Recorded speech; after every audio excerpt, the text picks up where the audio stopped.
మూడోది 12,000 రూపాయలు ఇస్తాము ఆటో డ్రైవర్లకు ఏటా అని చెప్పడం జరిగింది.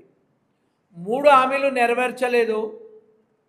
పైగా ఈరోజు ఆర్టీసీలో ఈవీ ఆటోలను ఒకటే టికెట్ మీద ఆర్టీసీ బస్సు ప్రయాణం చేయొచ్చు, ఆటోలో ప్రయాణం చేయొచ్చు.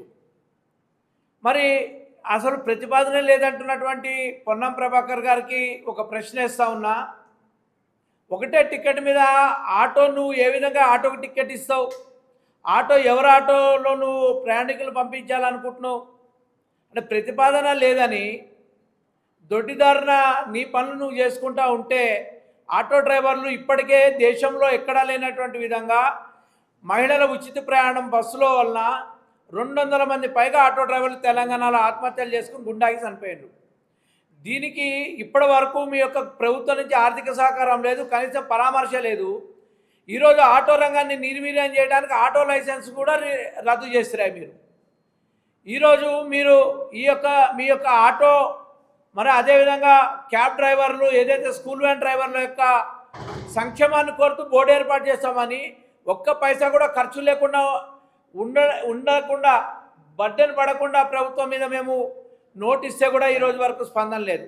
కాబట్టి మేము డిమాండ్ చేస్తూ ఉన్నాం, బేషరతుగా మీరు ఏదో చల్లనీళ్ళు పోసి ఈ ప్రతి ఒక్క ఈవీ ఆటోకు మీరు మార్చుకుంటే 1,00,000 నీ బిచ్చం అవసరం లేదు. ఇస్తే మొత్తం ఈవీ ఆటో ఫ్రీగా ఇయ్యి. అదేవిధంగా ఆర్టీసీలో ఈవీ ఆటోల యొక్క ప్రతిపాదన రద్దు చేయండి. ఒకటే టికెట్ మీద ఆర్టీసీ బస్ ప్రయాణం అవసరం లేదు. మూడోది సంక్షేమ బోర్డు జీవో బేషరతుగా విడుదల చేయండి. ఆటోమీటర్ ఛార్జీలు పెంచండి. ఓలా ఊబర్ ర్యాపిడో బైకులు అక్రమంగా తిరుగుతూ ఉంటే వైట్ ప్లేట్ ఏ విధంగా మీరు ఒప్పుకుంటారు? కాబట్టి దీన్ని రద్దు చేయాలనేటువంటి మేము డిమాండ్ చేస్తూ ఉన్నాం. కాబట్టి ఏదైతే జేఏసీ పిలిపించిందో రేపు అర్ధరాత్రి నుంచి సమ్మె పూర్తిగా సఫలమవుతుంది. దీన్ని విఫలం చేసేటువంటి ప్రయత్నం ప్రభుత్వం చేస్తే కనుక భారీ మూల్యం చెల్లించుకోవాల్సిందే హెచ్చరిక చేస్తూ ఉన్నా. కాబట్టి బంద్లో ఏదైతే స్కూల్లో పిల్లలకి ఇబ్బంది ఉండొచ్చు, అదేవిధంగా ప్రజలకు ఇబ్బంది పడుతుండొచ్చు, కానీ మేము ప్రజలు కానీ అదేవిధంగా స్కూల్ విద్యార్థుల యొక్క పేరెంట్స్గా విన్నవించుకుంటూ ఉన్నాం. ఈ యొక్క రాష్ట్ర ప్రభుత్వము మొత్తం దగా చేసింది ఆటో డ్రైవర్లను, ట్యాక్సీ అదేవిధంగా స్కూల్ వ్యాన్ డ్రైవర్లను. దీన్ని మేము వ్యతిరేకిస్తున్న డిమాండ్ల సాధనగా ఏదైతే మేము నిరవధిక సమ్మె చేస్తున్నామో మేము సహకారం కోరుతా ఉన్నాం. అదేవిధంగా డ్రైవర్లు కూడా ఓపిక పట్టి పూర్తి స్థాయిలో బంద్ని విజయవంతం చేయవలసిందిగా నేను కోరుతా ఉన్నాను. బిఎంఎస్ జాతీయ నాయకులు గౌరవనీయులు రవిశంకర్ అన్న గారు, అదేవిధంగా టీయూసీఐ నాయకులు, అదేవిధంగా మిగతా ఏఐటీసీ వాళ్ళు, అదేవిధంగా బీఆర్టీయూ వాళ్ళు, దాదాపుగా మొత్తం 18 సంఘాలు ఈరోజు ఈ యొక్క సమ్మె లోపల సమ్మెకు పిలుపునివ్వడం జరిగింది. ఈ సందర్భంగా నేను ప్రభుత్వానికి విజ్ఞప్తి చేస్తున్నాను, మీరు ఇచ్చిన హామీలే, మీరు ఎన్నికలలో పేద ప్రజల ఓట్లు దండుకోవడానికి ఆటో కార్మికులు అదేవిధంగా రవాణా రంగానికి సంబంధించినటువంటి అందరి ఓట్లను కొల్లగొట్టుకొని అధికారంలోకి వచ్చి 3 సంవత్సరాల దగ్గరికి వచ్చినప్పటికీ ఈ పేద ప్రజల యొక్క ప్రాణాలతో చెలగాడుతున్నటువంటి సందర్భం ఈనాడు ఉన్నటువంటి రాష్ట్ర ప్రభుత్వం. దాదాపుగా ఇంతకుముందు రవిశంకర్ అన్న గారు చెప్పినట్టు 200 పైచిలుకు మంది ఇప్పటికే వాళ్ళు ఆత్మ బలిదానం చేసుకున్నారు. తినటానికి తిండి లేక, ఇండ్ల కిరాయి కట్టుకోలేక, పిల్లలను చదివించుకోలేక, అనారోగ్యం అయితే వైద్యం చేయించుకోలేని దౌర్భాగ్య స్థితి లోపల ఆత్మహత్య చేసుకున్నటువంటి సందర్భం. కాబట్టే మొత్తం యావత్ తెలంగాణ రాష్ట్రంలో ఉన్నటువంటి ముఖ్యమైన సంఘాలన్నీ కూడా రికగ్నైజ్డ్ సంఘాలు దాదాపుగా 18 సంఘాలు ఏకమై ఒక వేదికపైకి వచ్చి ఇవాళ 15 రోజుల క్రితమే సమ్మె సైరన్ మోగించడం జరిగింది.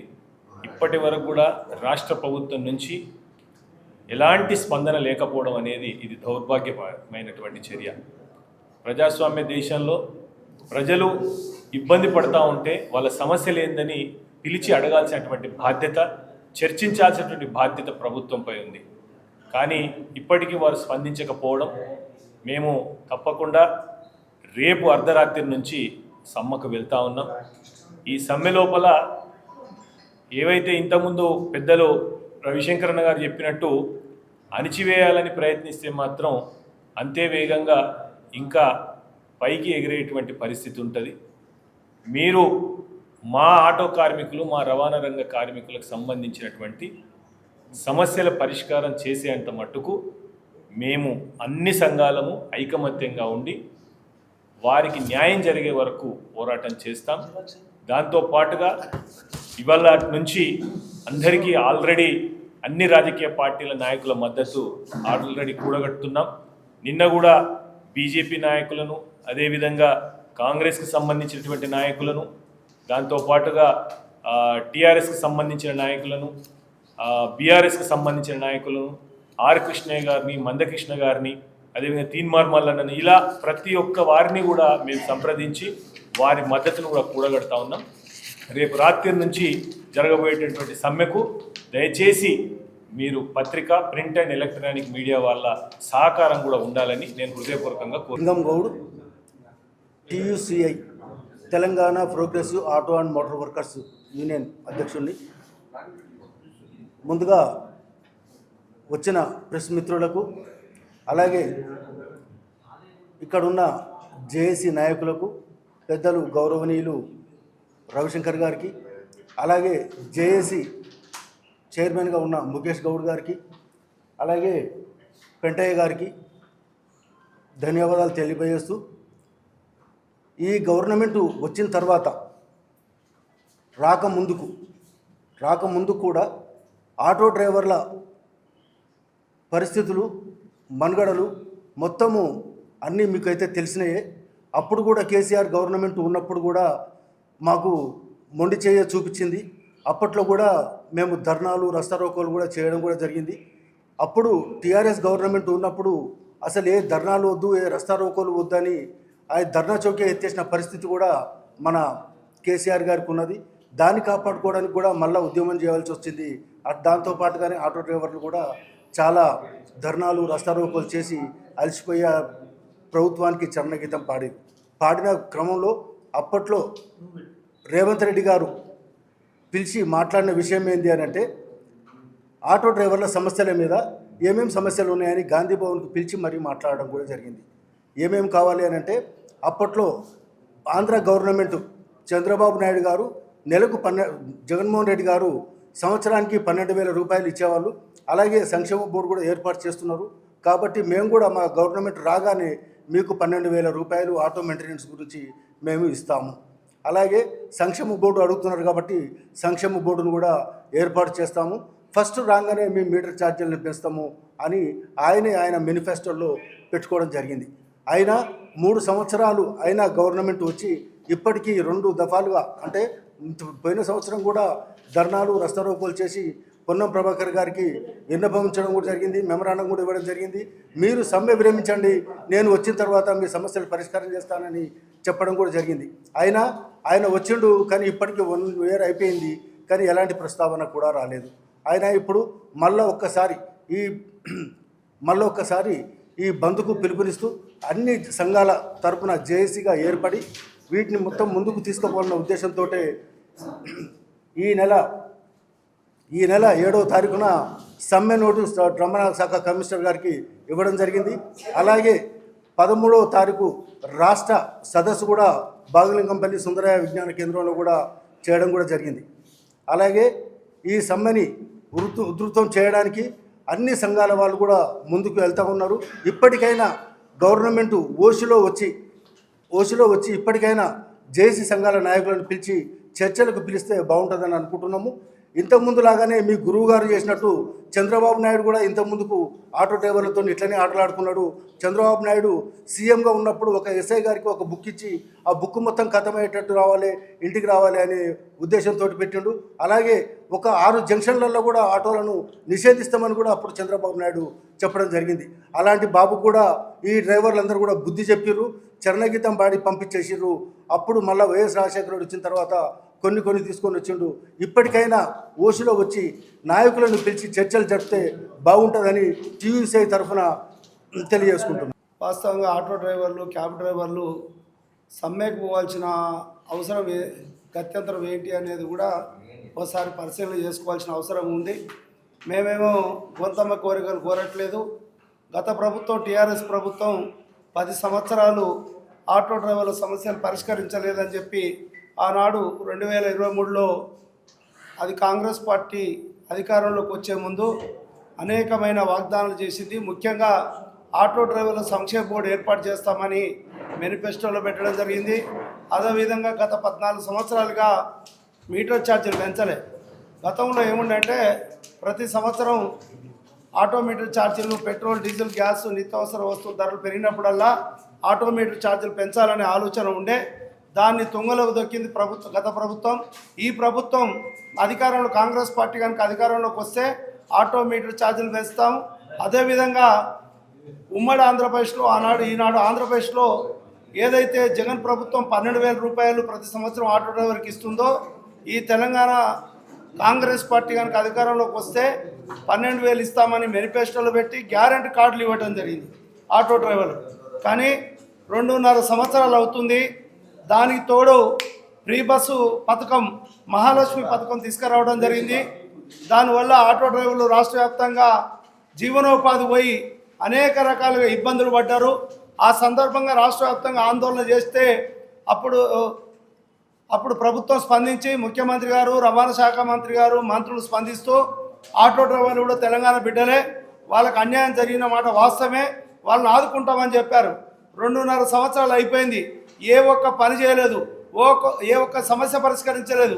ఇవాళ మేము ప్రభుత్వాన్ని అడుగుతున్నాం, ఆర్థిక భారం అంటున్నారు. ఆర్థిక భారం అంటే ఒక 12,000 ఒక ఆర్థిక భారం తప్ప మీటర్ ఛార్జీలు పెంచితే ప్రజలే ఇస్తారు, మేము సేవ చేసే ప్రజలే ఇస్తారు. మరి ప్రభుత్వానికి ఏం పడనో అర్థం కావట్లేదు. సంక్షేమ బోర్డు వల్ల సెస్సు మేము చెప్పాము, ఇవాళ ఆటో కొన్నా, క్యాబ్ కొన్నా, లారీ కొన్నా, డీసీఎం కొన్నా సెస్సు వసూలు చేస్తారు, సంక్షేమ బోర్డు ఏర్పాటు చేయమని చెప్పినాం. దాన్ని చేయట్లేదు. గత ప్రభుత్వం ఇచ్చిన ఏదైతే యాక్సిడెంటల్ బీమా పత్రికా విలేకరులకు, హోంగార్డులకు, డ్రైవర్లకు, రవాణా రంగ కార్మికులకు అది యాక్సిడెంటల్ బీమా ఇచ్చింది. దాన్ని తీసేశారు.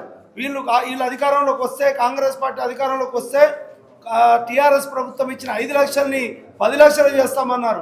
ఇవాళ 10 లక్షలు కాదు కదా, ఉన్నది తీసేయడం జరిగింది. ఆ గత్యంతరం లేకనే 2.5 సంవత్సరాలు అవుతుంది. గౌరవ రవాణా శాఖ మంత్రులు పొన్నం ప్రభాకర్ గారు మేము అనేక సందర్భాలుగా సమ్మెలు, ఆందోళనలు చేసిన పిదప వారు పిలిచి త్వరలో సంక్షేమ బోర్డు ఏర్పాటు చేస్తున్నాను, త్వరలో మీటర్ ఛార్జీలు పెంచుతున్నాను, త్వరలో ఓలా ఊబర్ రాపిడో ద్వారా అక్రమంగా నడుస్తున్న వాహనాలు నిషేధిస్తాను, మీకు ఒక ప్రభుత్వ యాప్ తీసుకొస్తానని చెప్పడం జరిగింది. ఈరోజు కూడా మననే వారం రోజుల క్రితం ఎవరో ఒకరు వెళ్తే వాళ్ళతో ఇదే చెప్తున్నాడు, ఇవన్నీ నేను చేస్తానని అన్నాడు. చేస్తాననడానికి 2.5 సంవత్సరాలు గడిచిపోయింది. ఇంకో సంవత్సరం తర్వాత ఎన్నికల మూడు వస్తుంది. అప్పుడు ఏం పెంచుతారో అర్థం కావట్లేదు. మరి ఇలా పెంచడానికి జీవోలు ఇచ్చి పెంచితే సమస్య పరిష్కారం అవుతుంది కదా. దానికి తోడు ఆర్టీసీ బస్సు కనెక్టివిటీ మేము వద్దంటలేను, ప్రజాసేవ చేయడంలో వద్దంటలేను. దాన్ని ఎలక్ట్రిక్ వాహనాలు తీసుకొచ్చి, ఆటోలు తీసుకొచ్చి కార్పొరేట్ కంపెనీల వాళ్ళకి ఇస్తారట. అది ఎట్లా సాధ్యమండి? ఈరోజు జీవనోపాధి దెబ్బతిని ఆటో డ్రైవర్లు ఇబ్బంది పడుతుంటే ఇవాళ 11,000 బండ్లకు 11,000 ఈవీ ఆటోలు వచ్చాయి ఓన్లీ హైదరాబాద్ నగరంలోనే. అందులోకి వెళ్ళి తీసుకోవచ్చు, మీకు ఎంతమంది అవసరం ఉంటే అంతమందిని. అది కాదని చెప్తే అది తీసుకుంటే ఆటో డ్రైవర్లు ₹1 ఇవ్వలేరు కదా. కార్పొరేట్ కంపెనీలు ఇస్తే వాళ్ళు లక్షలాది రూపాయలు, వాళ్ళ కోట్ల రూపాయలు దాంట్లో ప్రాఫిట్ ఉంటుంది, వాళ్ళు ఇస్తారు, ముడుపులు ఇస్తారు. కాబట్టి వాళ్ళకి ఇవ్వాలనే ప్రతిపాదన ఇవాళ రాష్ట్ర ప్రభుత్వం నిర్ణయం చేసింది. కాబట్టి దాన్ని మేము పూర్తిగా వ్యతిరేకిస్తున్నాం. మహాలక్ష్మి పథకం ద్వారా కొంత నష్టపోయినాం. ఇవాళ మీరు అట్లాంటి కనెక్టివిటీ కనుక తీసుకొచ్చినట్టయితే అది మాకే ఇవ్వాలి తప్ప, ఆటో డ్రైవర్లకు ఇవ్వాలి తప్ప కార్పొరేట్ కంపెనీలకు ఇవ్వద్దు అని చెప్పి మేము అడుగుతున్నాం. దాంట్లో భాగంగానే మేము కొంత కోరికలు కోరట్లేదు. ఈ రోజువారీగా మేము బ్రతకడానికి ఏర్పడ్డ సమస్యలే. కాబట్టి మా సమస్యలు పరిష్కారం చేయాలనే కోరినాం. ఇప్పటివరకు స్పందన లేదు. కాబట్టి 24వ తారీఖు నుంచి 23 అర్ధరాత్రి నుంచి నిరవధిక సమ్మె రాష్ట్ర వ్యాప్తంగా ఇప్పటికే మేము ప్రచారం చేయడం జరిగింది. అన్ని సంఘాలు ఇందులో దాదాపు 18 సంఘాలు ఇందులో కలిసి రావడం జరిగింది. ఎవరు బయట లేరు. ఎవరైనా ఉంటే కొత్తగా వాళ్ళు సృష్టించి వాళ్ళు ఏదైనా ఏర్పాటు చేయవలసింది తప్ప 18 సంఘాల వాళ్ళు ఏకతాటి మీదకి వచ్చి జేఏసీ ఏర్పడి సమ్మెలకు వెళ్తున్నాం. సమ్మెతో పాటు మేము ఒకటే అడుగుతున్నాం, సమ్మెతో పాటు 24వ తారీఖు నాడే అన్ని రోడ్లు దిగ్బంధం చేస్తాం. రాష్ట్ర వ్యాప్తంగా ఆటో డ్రైవర్లందరూ కూడా రోడ్ల మీదకి వచ్చి మేము ప్రజా గవర్నమెంట్ కార్యాలయాన్ని దిగ్బంధం చేస్తాం. అప్పుడు స్పందించకపోతే 25వ తారీఖు నాడు గతంలో ప్రగతి భవన్, ఇవాళ ప్రజాభవన్ డిప్యూటీ ముఖ్యమంత్రి గారు ఉంటారు, అక్కడికి కూడా మేము అందరూ వేలాది మంది తరలి వెళ్ళి మా ఆటో డ్రైవర్ల సమస్య ఏందో పరిష్కరించమని వారి కోరటానికి మేము డ్రైవర్లందరూ కూడా సిద్ధపడ్డామని ఈ సందర్భంగా తెలియజేస్తున్నాం.